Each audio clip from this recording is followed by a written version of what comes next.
എനിക്ക് തോന്നിയിട്ടുള്ളത് ഈ നർമ്മം കലർത്തി ഇപ്പൊ നമ്മളൊരു ഉപദേശം കൊടുത്തു കഴിഞ്ഞാൽ അത് ആളുകൾ കൂടുതൽ പെട്ടെന്ന് നന്നായി സ്വീകരിക്കുന്നതായിട്ട് അച്ഛന് തോന്നിയിട്ടുണ്ടോ? ഒന്നാമത് നീണ്ട മണിക്കൂറുകൾ മടുക്കാതെ ഇരിക്കും. രണ്ട് പറയുന്ന ഉള്ളിൽ പതിയും. പിന്നീട് ആ ഫലിതം ഓർക്കുമ്പം അതിനോട് ചേർത്ത് വെച്ച കാര്യം എന്താണെന്ന് ചിന്തിക്കും. പിന്നെ ഈ ചിരി വലിയവരെയും ചെറിയവരെയും സമന്മാരാകും. ഇപ്പം സിനിമയിൽ ഫലിതം കാണുമ്പോൾ കളക്ടറാണല്ലോ ചിരിക്കാൻ പാടില്ല, പീവണ ചിരിച്ചാലും എല്ലാവരെയും ചിരി എല്ലാവരെയും തുല്യരാക്കും. എല്ലാവർക്കും ഒരുപോലെ എൻജോയ് ചെയ്യാൻ പറ്റും. അപ്പൊ അങ്ങനെ ചിലപ്പം ഡയറക്റ്റ് പറഞ്ഞു കഴിഞ്ഞാൽ സ്വീകരിക്കാത്തൊരു സാധനം ഈ നർമ്മത്തിലൂടെ പറയുമ്പോഴേക്ക് അങ്ങനെ അച്ഛൻ്റെ ഒരു സ്പീച്ചിൽ ഏറ്റവും സിമ്പിളായിട്ട് അച്ഛൻ പല സബ്ജക്റ്റുകളും പറഞ്ഞു കൊടുത്തിട്ടുണ്ടായിരിക്കുമല്ലോ. ചിലപ്പോൾ ഇത് ഡയറക്റ്റായിട്ട് പറഞ്ഞു കഴിഞ്ഞാൽ ഈ പറയുന്ന പോലെ അത് ആളുകൾ ഡയറക്റ്റ് പറയുന്നതിന് പകരം കുറച്ചുകൂടെ നർമ്മം കലർത്തി അങ്ങനെ അച്ഛൻ ഒരുപാട് പറയുന്നതായിട്ട് കേട്ടിട്ടുണ്ട്. അപ്പോൾ ഇതൊക്കെ എങ്ങനെയാ സ്പോട്ടിൽ തന്നെ ഇങ്ങനെ വരുന്നതാണോ? വളരെ നമ്മളത് വായനയുണ്ട്, എനിക്ക് നല്ല വായനയുണ്ട്. അപ്പം അങ്ങനെ വായിക്കുമ്പം കിട്ടുന്നത് മനസ്സിൽ കിടക്കും. അത് പിന്നീട് ഓരോ സമയത്ത് കൃത്യം അത് നാവിൽ വരും, അതങ്ങനെ ചേർത്ത് പറഞ്ഞു പോകുന്നതാണ്.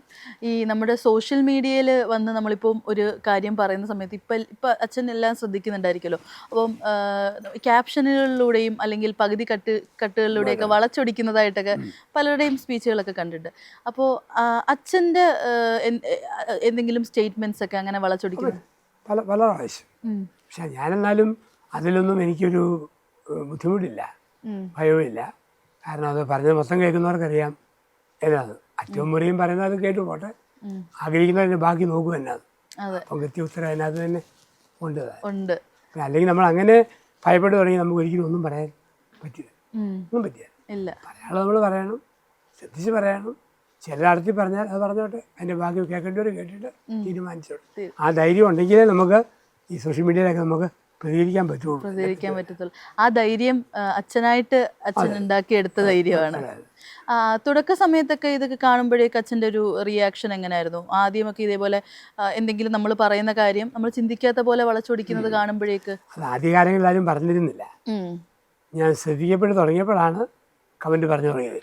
ഓൾറെഡി നമ്മൾ അതിനപ്പുറത്തേക്ക് വളർന്നു കഴിഞ്ഞിരുന്നു. കാരണം ജനകീയ പിന്തുണയും ഒത്തിരി നമുക്കറിയാമല്ലോ. 10 പേര് പറയുമ്പം 10 ലക്ഷം പേര് കാണും നമുക്ക് കൂട്ട്.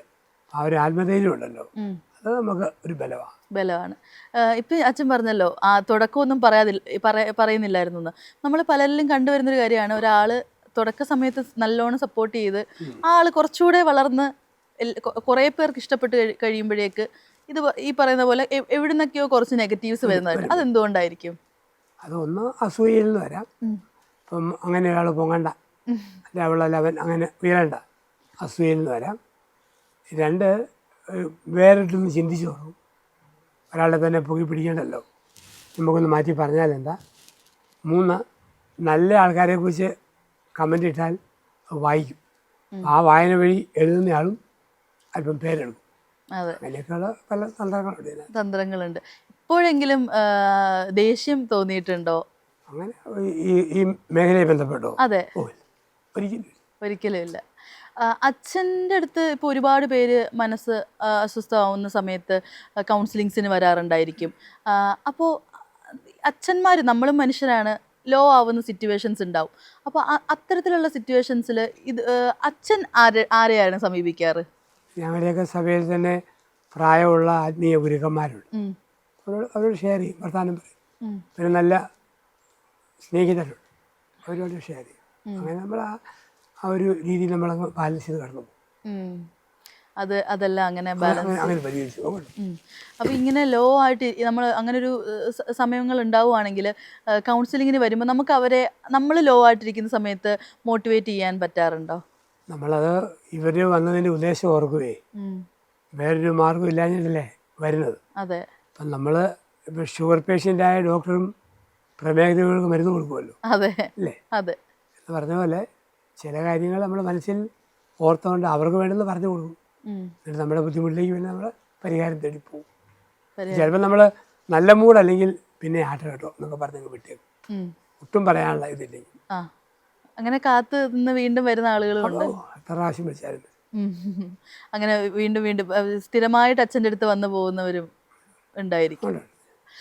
അച്ഛന് ഇപ്പം യാത്രകളൊക്കെ ഇഷ്ടമുള്ള ആളാണോ? ഒരുപാട് ഒരുപാട് യാത്രകൾ. അതിൽ എത്തരത്തിലുള്ള യാത്രകൾ? ഒറ്റയ്ക്ക് യാത്ര ചെയ്യുന്നതാണോ? ചിലത്തൊക്കെ കൂട്ടായിട്ട്.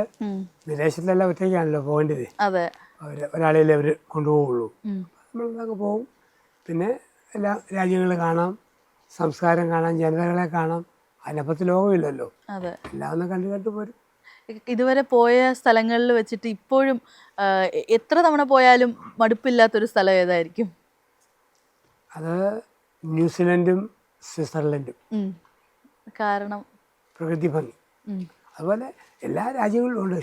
ഫ്രാൻസിൽ ചെന്ന് കഴിഞ്ഞാലും, ഇറ്റലി ചെന്നാലും, ജർമ്മനി, എല്ലാ രാജ്യങ്ങളും, UK, സുന്ദരമായ സ്ഥലങ്ങൾ ഒത്തിരി ഉണ്ട്. നമ്മൾ സിറ്റി മാത്രം കാണുമ്പോഴാണ് മൊത്തം കണ്ടു കഴിയുമ്പോൾ. എന്നാൽ ന്യൂസിലൻഡും സ്വിറ്റ്സർലൻഡും കൂടുതലായിട്ട് മനസ്സിലുണ്ട് പ്രകൃതി ഭംഗി. നമ്മൾ അധികം ഈ പറയുന്ന പോലെ ടൂറിസ്റ്റുകൾ പോകാത്ത സ്ഥലങ്ങളൊക്കെ അച്ഛൻ ഇതുപോലെ പ്രകൃതി ഭംഗി ആസ്വദിച്ച് ഉൾഗ്രാമങ്ങളിലൊക്കെ സഞ്ചരിക്കാറുണ്ടോ? അവിടെ ഏതെങ്കിലും പ്രോഗ്രാമിന് അവിടെ പോയാൽ പ്രീതിയം കിട്ടിയാൽ ആൾക്കാർ കൊണ്ടുപോകുമല്ലോ. അല്ലാണ്ട് ഒരു ടൂറിസ്റ്റായിട്ട് കാണാൻ വേണ്ടി ഒരിക്കലും പോകാൻ പറ്റിയല്ല. സഭയിലും അതില്ല. എന്തെങ്കിലും നമ്മുടെ ശുശ്രൂഷയ്ക്ക് പോകുമ്പം അതുമായിട്ട് ബന്ധപ്പെട്ട പോക്കിൽ കാണും. അപ്പോൾ ഈ ന്യൂസിലൻഡിൽ ഈ പ്രകൃതി ഭംഗിയുടെ കാര്യം പറഞ്ഞു. അവിടുന്ന് അച്ഛന് കിട്ടിയ ഏറ്റവും ഇപ്പോഴും മനസ്സിൽ ഓർത്തിരിക്കാൻ പറ്റുന്ന നല്ലൊരു മെമ്മറി ഏതാന്ന് ചോദിച്ചാൽ എന്തായിരിക്കും? അവിടുത്തെ തോട്ടങ്ങളാണ്, ഈ പഴത്തോട്ടങ്ങളെ, കിവി ഫ്രൂട്ട്സിൻ്റെ തോട്ടങ്ങളുണ്ട്. അതിങ്ങനെ സ്വർണ്ണ നിറത്തിലുള്ളത് ഇങ്ങനെ കിടക്കുന്നു, വിളഞ്ഞു കിടക്കുന്നു. അത് ആവശ്യം പോലെ നമുക്ക് അവിടെ നിന്ന് പറിച്ച് തിന്നാം. അപ്പം അങ്ങനെയൊക്കെ അത് കഴിച്ചിരുന്നാലോ അപ്പോൾ ഒരു ചെറിയ കാറ്റും ഒരു മനസ്സിന് നല്ലൊരു സമാധാനം കിട്ടുന്ന ഒരു അന്തരീക്ഷം ഉണ്ടായിരുന്നു. അതിൻ്റെ ഓർമ്മ. പിന്നെ മനോഹരമായ പുൽത്തകിടികൾ, നിറഞ്ഞ് പുല്ലുകൾ ഇങ്ങനെ കിടക്കുന്നു. ആ പുല്ലൊക്കെ നമ്മുടെ നാട്ടിലെ എരുമ കണ്ട ബോധം കിട്ടും പോലെ കിടക്കും. നല്ല പച്ച പുല്ല്, നല്ല കിളുന്ന സാധനം. അതെ. അപ്പോൾ അവിടുത്തെ ഇതേപോലെയുള്ള സംഭവങ്ങൾ കണ്ട് നമ്മുടെ നാട്ടിൽ അതുപോലെ വേണം, അല്ലെങ്കിൽ ഇവിടെ അങ്ങനെ വന്നു കഴിഞ്ഞാൽ കൊള്ളാമെന്ന് തോന്നിയ കാര്യങ്ങളുണ്ടോ? അതിപ്പോൾ നമ്മളെപ്പോഴും പറയും ഏറ്റവും സുന്ദരം കേരളം എന്നൊക്കെ.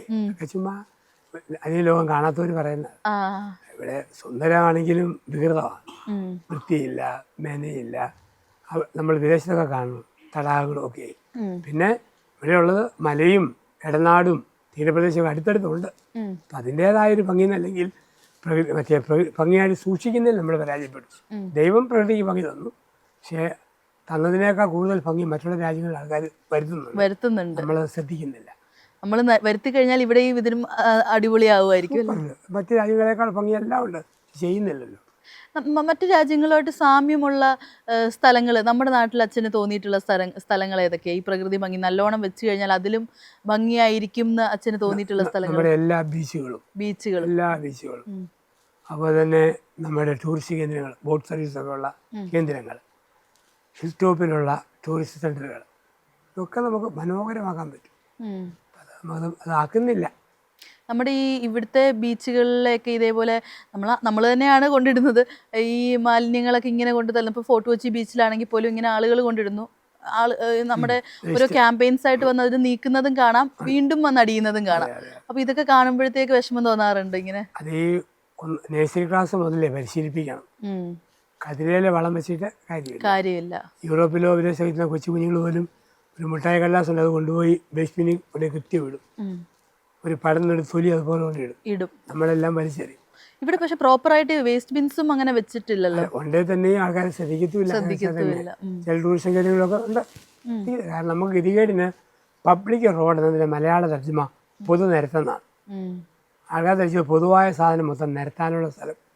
അതാണ് ഏറ്റവും വലിയ അപകടം. അതിന് കൊച്ചു ക്ലാസ് മുതലേ പരിശീലിപ്പിച്ച് ചെയ്യണം.